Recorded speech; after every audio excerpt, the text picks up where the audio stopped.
At my father's funeral, they didn't cry, they laughed.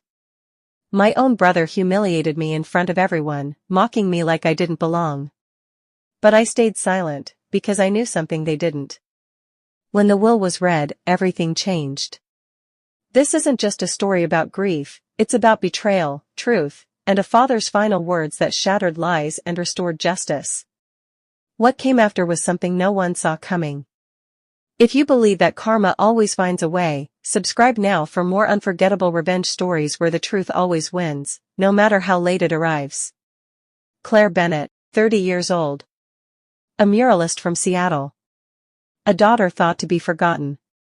I stood near the back of the chapel, my hands folded, while Dylan, my older brother, gave a eulogy that was more about himself than Dad. Then he paused, looked straight at me, and said with a fake laugh, "Well, Claire made it. Guess even starving artists show up when they smell money." Crowd chuckled. I didn't. Neither did my aunt, who stared at the floor. My mother shifted uncomfortably but didn't say a word. I just stood there, rooted in place. Maybe I should have stormed out, but I didn't. I wasn't there for them. After the service, we were invited to the law office for the will reading. I hesitated. What was the point? Dylan had been running Bennett Enterprises for years. I hadn't spoken to Dad in nearly a decade, not by choice, but by a painful, confusing silence that had never made sense. I arrived late to the lawyer's office, quietly sliding into a chair in the back. Dylan sat confidently at the front with his wife and a few board members. The family lawyer, Mr. Hanley, looked somber as he shuffled through documents. "There's a video your father left," Mr. Hanley said. "It was recorded 2 weeks before he passed." The room fell silent as the screen flickered to life. My father appeared, looking pale and tired, but focused. "If you're watching this," he said, "then I'm gone. And if Claire's in the room, then thank God, because I need you to hear the truth." I held my breath. "Claire," he continued, "I never stopped loving you. I never stopped believing in your talent. I thought you had cut me out of your life. But now I know the truth." Gasps rippled across the room. Dylan's expression stiffened. "Dylan," my father's voice grew colder, "you intercepted her letters. You lied to me. You told me Claire wanted nothing to do with her family. You fabricated emails and messages so I'd believe she had abandoned us." Dylan's wife turned to him, wide-eyed. I could hear murmurs from the board members. My father wasn't done. "I also know about your offshore accounts.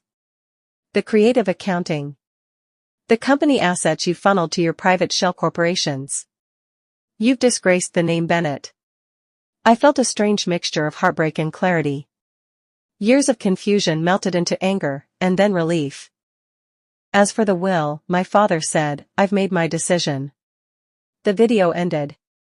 Mr. Hanley picked up where it left off. To Claire Bennett, he read, "I leave controlling interest in Bennett Enterprises, all voting shares, the board seat, and the Bennett family estate. I trust her to rebuild what her brother tried to destroy."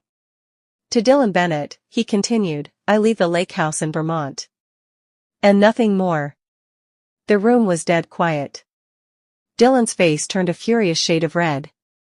His wife whispered something to him and then stood up and walked out. I didn't smile. I didn't gloat, I just sat still. After years of believing I wasn't enough, my father had believed in me all along. He'd just never gotten the chance to say it while alive. Over the next few months, I stepped into the company Dylan had hollowed out.